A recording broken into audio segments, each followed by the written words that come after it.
Sebelum melanjutkan, jangan lupa subscribe dulu. Terima kasih. Bab 9. Saat ini, Xiao Churan tiba-tiba memiliki ide luar biasa di benaknya. Mungkinkah Tuan Ye yang dibicarakan Wang Dongsui adalah suaminya Ye Chen? Tapi ketika dia memikirkannya, dia merasa itu terlalu ajaib. Bagaimana bisa? Ye Chen adalah seorang yatim piatu yang tumbuh di panti asuhan. Namun, selain Ye Chen, siapa lagi di dunia ini yang begitu baik padanya?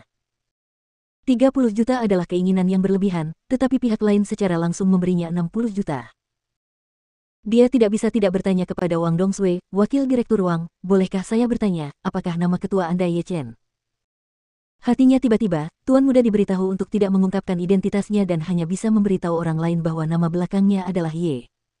Jika Nyonya Muda menebak ini, bukankah dia yang harus disalahkan? Jadi dia buru-buru berkata, Nona Xiao, jangan bertanya lagi. Ketua kami berasal dari keluarga terkenal di Yanjing. Identitasnya sangat rahasia dan saya tidak punya hak untuk membocorkannya. Xiao Churan mengangguk ringan dan berkata apa Wang Dongsui berkata, setelah menjadi anggota keluarga terkenal di Beijing, dia tiba-tiba sadar kembali. Ye Chen adalah seorang yatim piatu dan tidak mungkin berasal dari keluarga terkenal di Yanjing. Ketika Xiao Churan keluar dari kantor Wang Dongsui, dia masih merasa pusing.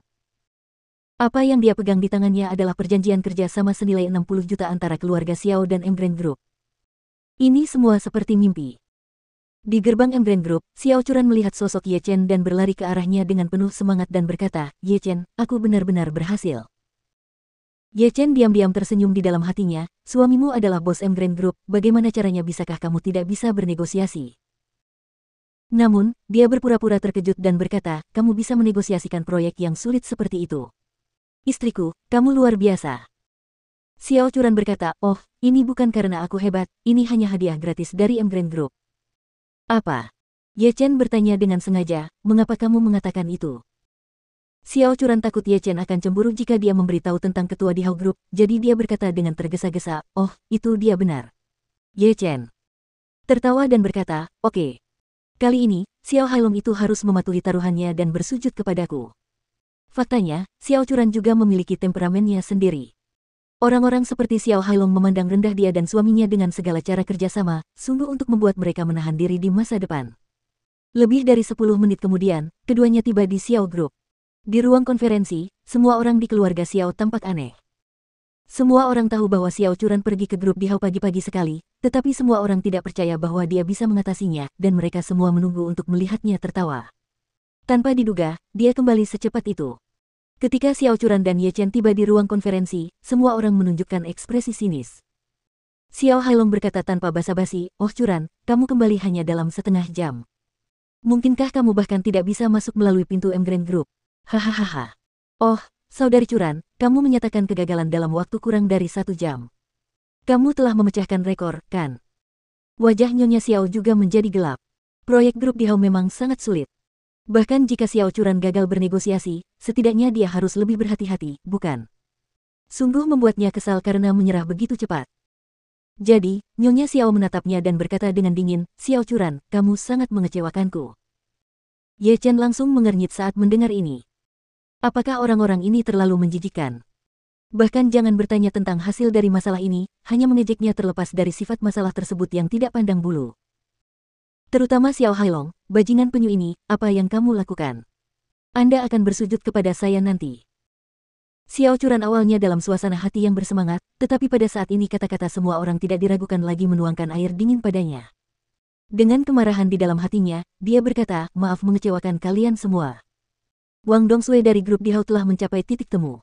Setuju dengan saya? Apa? Anda setuju? Tidak mungkin. Anda bahkan tidak bisa bertemu Wang Dongsui. Semua orang tercengang. Xiao Churan, apakah menurutmu kami akan mempercayainya?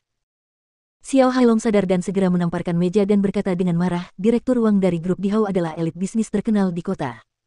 Bagaimana dia bisa bertemu dengannya? Kamu, apa identitasmu? Apakah kamu tidak tahu? Menghadapi keraguan dan tuduhan semua orang, Xiao Churan langsung mengambil kontrak dan menyerahkannya kepada Nyonya Xiao. Ini adalah kontrak proyek grup di Hao, tolong lihat. Kontrak ini seperti itu adalah bom yang menyebabkan atmosfer orang-orang di tempat kejadian meledak. Xiao Hailong masih tidak mempercayainya dan berteriak dengan keras, ini pasti kontrak yang dia buat. Saya tidak percaya dia bisa mengambil alih M Grand Group. Mendapatkan kontrak dari M Grand Group. Tapi ini proyek besar senilai 30 juta. Jika dia bisa, saya pasti sudah menegosiasikannya sejak lama. Xiao Churan mencibir, sepupu, kamu salah, kontrak ini bukan 30 juta, itu 60 juta. Petik 2. Xiao Hailong juga berkata dengan wajah dingin, Churan, kamu memperlakukan nenek dan kami semua seperti monyet. Setelah mengatakan itu, dia berkata kepada Nyonya Xiao, Nenek. Churan, ini pengkhianatan. Kamu tidak bisa mengampuni dia. Nyonya. Xiao tua juga mengertakkan giginya dengan marah. Dia merasa 30 juta yuan 90% tidak berguna. Xiao Churan kembali setengah jam kemudian dan berkata pada dirinya sendiri bahwa dia telah menandatangani kontrak sebesar 60 juta yuan. Ini bukan apakah Anda pikir Anda bodoh di depan banyak orang? Apakah Anda benar-benar berpikir bahwa Anda adalah kepala keluarga tanpa alasan? Jika Anda tidak mengusir keturunan yang tidak layak tersebut, bagaimana Anda bisa membangun otoritas Anda dalam keluarga di masa depan? Nyonya Xiao sangat marah sehingga dia menamparkan meja dan berteriak, Xiao Churan. Pergi ke departemen personalia untuk segera menjalani prosedur pengunduran diri. Xiao Churan tampak terkejut. Buka kontraknya dan lihatlah. Apakah itu akan membuat mereka lelah sampai mati? Saat ini, seseorang tiba-tiba berteriak, astaga. Akun WeChat resmi M Grand Group telah merilis beritanya. Kontrak 60 juta itu nyata.